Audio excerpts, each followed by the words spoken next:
Hi everybody, Dan Illman here taking a look at the feature race at Santa Anita on Saturday, carded as race number 8. It is the Grade 2 La Cañada Stakes. Our stakes preview presented by DRF Bets. When you sign up to access a DRF Bets account, you will be rewarded. $200 free bet, no deposit required. It's easy. You go to drf.com/join and you sign up by using the promo code FREEBET09. Let's take a look at this field of fillies and mares at the Great Race Place. They're going 2 turns, 1 mile, $200,000 is the purse. Union Strike is expected to be entered in the Megahertz Stakes later this weekend on turf.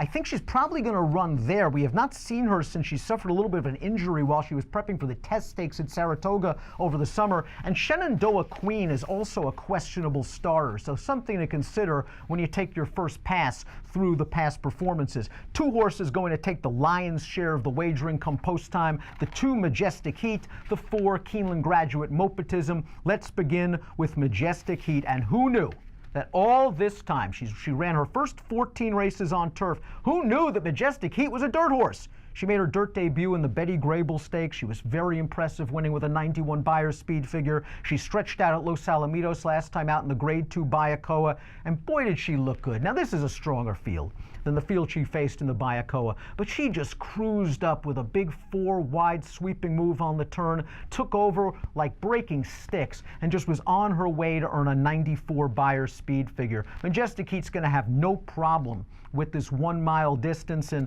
in many ways, she's the horse to beat. Mopetism's coming off a good 3rd place finish in the Grade 1 La Brea Stakes, and she faced 2 superstars in that spot, in Unique Bella and Paradise Woods. And her prior race, she was far from embarrassed when 5th in the Breeders' Cup Distaff.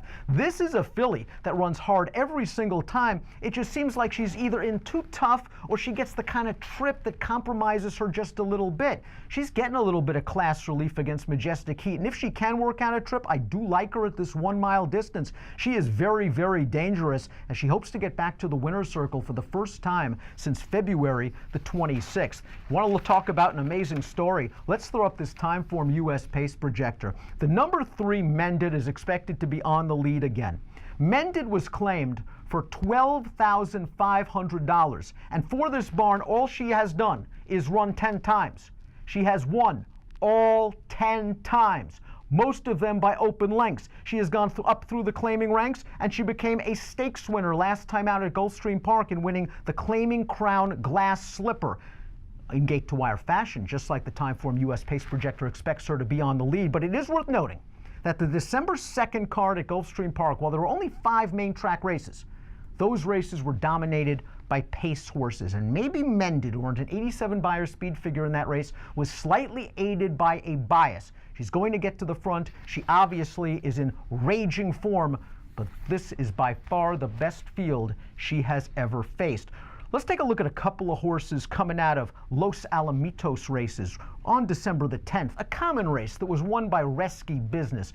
Resky Business beat La Force in that spot. La Force was odds on.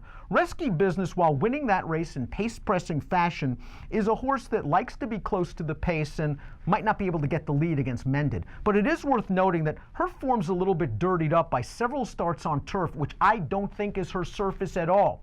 She has raced in dirt routes 3 times. She has won those races, all of them. She's just a little bit light from a Beyer speed figure perspective. Her best Beyer is a 78. The horse she beat last time out, La Force, like one of the favorites in this race, Majestic Heat, started her career on turf. Her last 2 races have been on dirt. She has run well both times.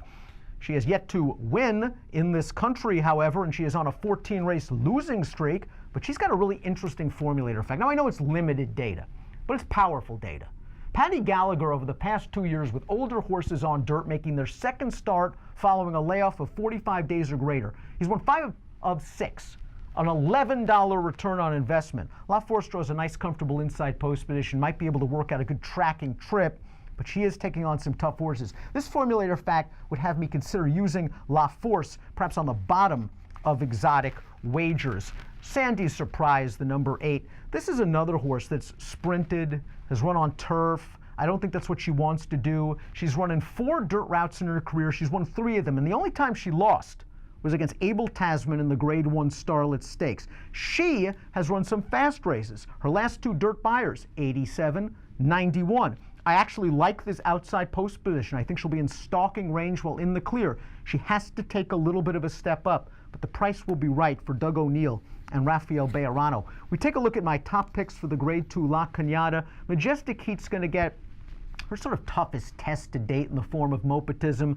But the way she won her last 2 races, just visually impressive. I think she can take another step, and she might be able to make hay while the big girls out in Southern California are sort of resting and waiting up for richer purses later in the spring. I'm going to go 2, 4, and 8 in the Grade 2 La Cañada. And if you're playing the Santa Anita Saturday card from home, please consider DRF Bets. $200 free bet. No deposit required at drf.com/join. Please, please, please use the promo code FREEBET09 and approximate post time for the La Cañada, 4 o'clock Pacific. Good luck.